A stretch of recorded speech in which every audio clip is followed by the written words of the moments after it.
Sir, इस building में material हल्का लग रहा था। शिकायत JESSA को की। रेवाड़ी शहर के सर्कुलर रोड स्थित प्रदेश के सबसे बड़े गर्ल्स स्कूलों में शुमार राजकीय वरिष्ठ माध्यमिक विद्यालय में 3 मंजिला भवन निर्माण में यदि इसी तरह से ठेकेदार पर अधिकारियों की इनायत रही तो आने वाले दिनों में बच्चे भ्रष्टाचार की छत के नीचे ईमानदारी का पाठ पढ़ने को मजबूर होंगे।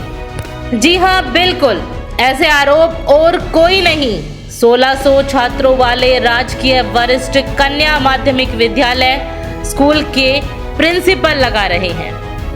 प्रिंसिपल के आरोपों को सही माने तो इस कन्या वरिष्ठ माध्यमिक विद्यालय में भ्रष्टाचार की ईंटों को चूना लगाया जा रहा है।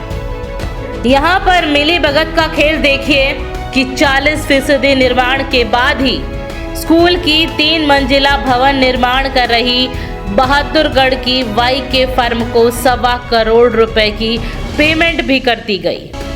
और अब देखना होगा कि अधिकारी ठेकेदार पर कोई कार्रवाई करते हैं या यूं ही बच्चों के भविष्य के साथ खिलवाड़ कर दिया जाएगा, क्योंकि मामला यहाँ पर पढ़ने वाली 1600 छात्राओं के भविष्य से जुड़ा हुआ है।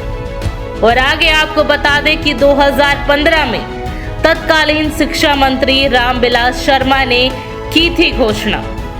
जी हाँ, जिस शिक्षा के मंदिर में ईमानदारी का पाठ पढ़ाया जाता है उसी शिक्षा के मंदिर को मिली भगत से ठेकेदार भ्रष्टाचार की भेंट चढ़ाने पर उतारू हैं। स्कूल निर्माण के लिए पहुंची ईंट व चूने को देखकर तो ऐसा ही दिखाई दे रहा है। जी हाँ, और आपको बता दें कि वर्ष 2015 में तत्कालीन शिक्षा मंत्री जब रेवाड़ी के राजकीय कन्या वरिष्ठ महाविद्यालय में निरीक्षण के दौरान पहुंचे तो यहाँ के झरझर भवन को देखकर 4 मंजिला भवन निर्माण के आदेश दिए थे। बहरहाल 5 साल तक फाइल अप्रूवल के नाम पर चंडीगढ़ में धूल फांकती रही और दिसंबर 2020 तक DNIT पास की गई, वह भी 3 मंजिला भवन की। जी हाँ, और 3 करोड़ की लागत से बनने वाले भवन निर्माण का ठेका बहादुरगढ़ की YK फर्म को दिया गया। 18 माह में भवन का निर्माण कार्य पूरा होना था, लेकिन आज तक पूरा नहीं हो पाया। ऐसे में छात्राएं आज भी झरझर भवन में पढ़ने को मजबूर हैं। और अब आगे सुनिए, भवन की कमी से बेटियां घर में रहने को मजबूर। जी हाँ, रेवाड़ी शहर के सर्कुलर रोड स्थित राजकीय वरिष्ठ कन्या महाविद्यालय आजादी से पहले चल रहा है। स्कूल पर बढ़ते विश्वास का ही परिणाम था कि करीब 5000 छात्राएं यहाँ पर पढ़ने आती थी। धीरे धीरे भवन झरझर होता गया और छात्राएं भी कम होती चली गई। करीब 1600 छात्राओं का यहाँ पर है एडमिशन और प्रिंसिपल की माने तो छात्राओं को खुले व लैब में पढ़ाना पड़ता है। भवन की कमी होने के चलते काफी संख्या में छात्राएं छुट्टी कर रही हैं। तो अब ऐसे में समझा जा सकता है कि सरकार की ओर से तमाम फंड जारी करने के बावजूद भी अधिकारी सरकारी योजनाओं को किस तरह से पलीता लगाने पर उतारू हैं। और अब आगे आपको बता दें कि ADC बोले करेंगे सैंपलिंग, होगी जांच। जी हाँ, ADC स्वरपेल पाटिल से जब इस संबंध में बात की गई तो उन्होंने कहा कि पूरे मामले की जांच कराई जाएगी, निर्माणाधीन बिल्डिंग के सैंपल लिए जाएंगे और यदि गुणवत्ता के साथ खिलवाड़ किया गया तो कार्रवाई जरूर होगी। यह किसी भी स्तर पर बर्दाश्त नहीं होगा। सर, गर्ल्स स्कूल में जैसे नई बिल्डिंग तैयार हो रही है, इसमें मटेरियल किस तरह का लग रहा है, इसको किस तरह देखते हैं आप? सर, इस बिल्डिंग में मटेरियल हल्का लग रहा था। मैंने उसकी शिकायत मौखिक रूप से JESSA को की और उन्होंने उन ईंटों को जो हल्की थी उनको रुकवा दिया। आज सुबह नई ईंटें मंगवाई हैं अब भी जो क्रैशर यूज़ हो रहा है वो हल्की क्वालिटी का है। तो उसके लिए भी सुबह बात हुई है और ये सूचना दे दी गई है मौखिक रूप से एसएसए को, ठेकेदार को भी बता दिया है कि इनको चेंज किया जाए।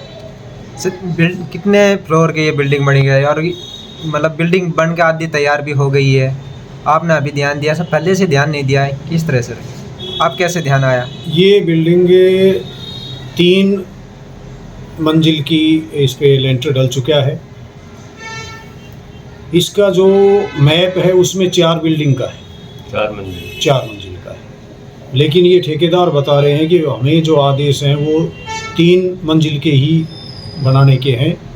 मैं प्रशासन से रिक्वेस्ट करूंगा कि जब बजट है और नक्शा पास है तो 4 मंजिल का बना दिया जाए। तो हमारी रिक्वायरमेंट है, यहाँ लगभग 1600 लड़कियां हैं, अगर 4 मंजिल का बनता है तो वो ज़्यादा छात्राओं के हित में रहेगी। सर ग्राफ में 4 है लेकिन सर 3 बना क्यों रहे हैं सर? ये ठेकेदार, जैसा आपने पूछा कि ठेकेदार 3 मंजिल की मंजूरी, ये पूरी डिटेल आप एसएसए से प्राप्त कर सकते हैं क्योंकि विद्यालय प्रशासन के पास इसकी ज़्यादा डिटेल उपलब्ध नहीं है। सर इसमें कितनी छात्राएं सर पढ़ती है और कितने सेक्शन वगैरह जो भी है?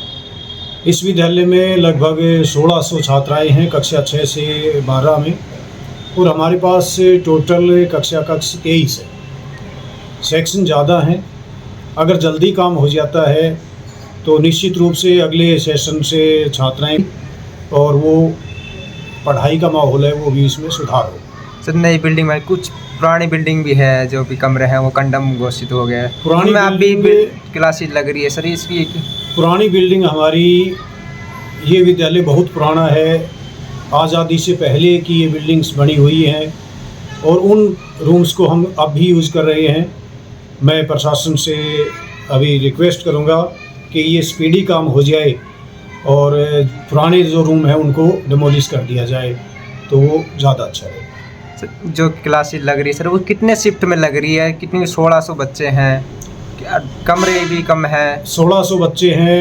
हम प्रयास कर रहे हैं कि लैब्स में भी बच्चों को हम बैठाएं, लैब्स का भी हम प्रॉपर यूज़ कर रहे हैं ताकि छात्राएं बाहर ना बैठें और बढ़िया पढ़ाई हो सके। क्योंकि डबल शिफ्ट में मैंने नोटिस किया कि सर्दी का मौसम अब आ रहा है और बच्चियां बहुत ज़्यादा अनुपस्थित रहती हैं सर्दी के कारण। शाम के समय बहुत जल्दी अंधेरा हो जाता है, पेरेंट्स लड़कियों के आने जाने में दूर से आती हैं तो वो भी ज़्यादा सुरक्षित महसूस नहीं करती।